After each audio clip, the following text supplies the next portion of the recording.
Merhabalar, hoş geldiniz arkadaşlar.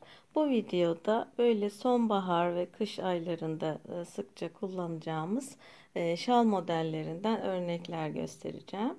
Bu göstereceğim modellerin hepsinin yapılış videosu kanalımda mevcut.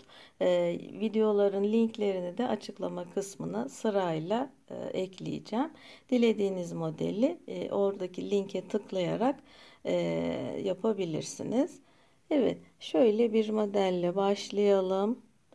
Böyle bir ebruli iple ördüğüm çok tatlı bir şal modeli. Şöyle. Evet, şu çiçekli broşu sonradan yaptım düğmesini filan. Şöyle e, keçe üzerine bu motifleri dikerek şöyle bir broş iğnesiyle hani istendiği zaman takılıp çıkarılacak şekilde yaptım. Evet, bu şekilde. Evet, isterseniz düğmesini çözüp böyle de kullanabilirsiniz. Broşuyla birlikte. Arkasına da bir bakalım. Evet, arkası da bu şekilde. Yapılışı da oldukça kolay. Evet, diğer modelim de böyle arkadaşlar. Panço tarzında bir şal modeli. Üzerini ben böyle motiflerle süsledim. Siz dilediğiniz şekilde süsleyebilirsiniz ya da süslemeden de düz olarak kullanabilirsiniz.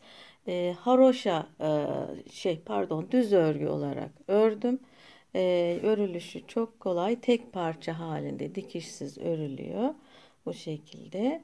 İsterseniz bunu renkli iplerinizle de örebilirsiniz. Bu şekilde arkasına da bakalım. Evet, arkadan görüntüsü de böyle. Şöyle üçgen geliyor.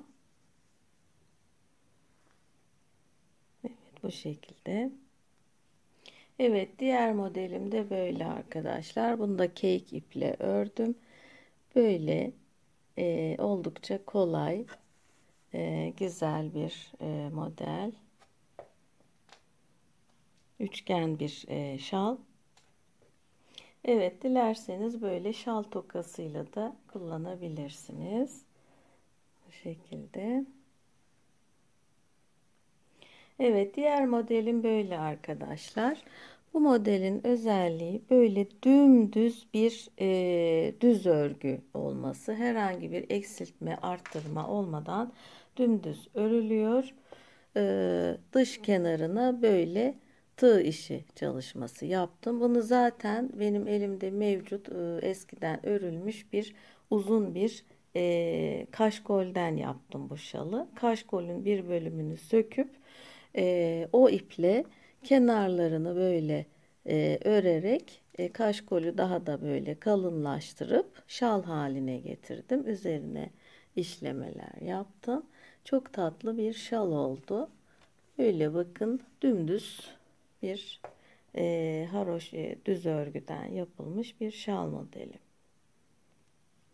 Evet, bu da evdeki artan iplerle ördüğüm son derece kolay bir şal modeli.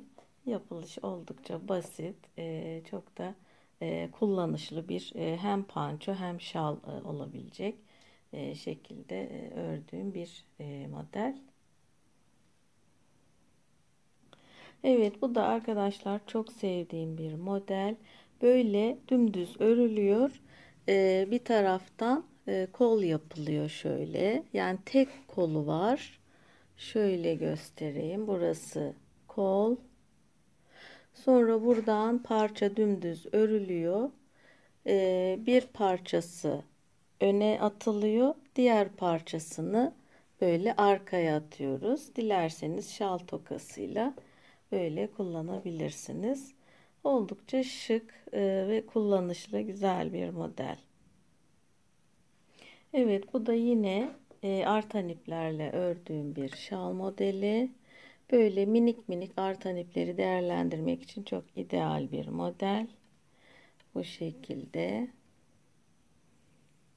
şöyle geliyor. Bu minik motifleri ipi koparmadan dümdüz birleştiriyoruz arkadaşlar. Hiç ip koparma işlemi yok bu şalda. bu en son dış kısmını yaparken. Videoda da detaylıca anlatıyorum zaten. Evet, şimdi şu anda elimde olmayan hediye ettiğim 3 tane ayrı panço modelim var. Onları da fotoğraflar üzerinden göstereceğim. Sizlere de fikir olsun. Evet arkadaşlar, bu gösterdiğim model YouTube kanalımda en çok izlenen modellerden biri. Çok tatlı bir tığ işi panço oldu. Yaka olarak böyle bir kürk yaka kullandım. O da çok güzel yakıştı. Evet, yaka olmadan askıda görüntüsü de bu şekilde, yapılışı da oldukça kolay. Pançonun arkadan görüntüsü de bu şekilde. Evet, bu da sonbahar renklerinde yaptığım tığ işi bir panço şal modeli. Yapılışı da oldukça kolay. 4 tane kare motiften oluşuyor. Evet, dilerseniz böyle üçgen şeklinde, dilerseniz de bir önceki fotodaki gibi kullanabilirsiniz. Evet, bu panço modeli de tamamen haroşa olarak örülüyor. Böyle degradé bir iple ördüm. Yapılışı oldukça kolay. Dilerseniz önden açık örebilirsiniz bunu, hırka, şal şeklinde. Arkadan dikişli olunca böyle panço görünümü oluyor.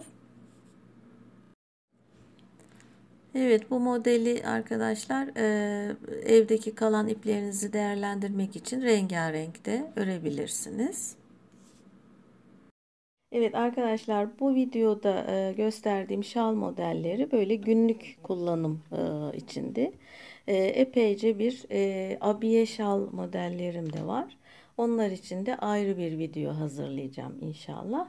Evet, umarım faydalı bir video olmuştur. Diğer videolarda, diğer projelerde görüşmek üzere. Şimdilik hoşça kalın.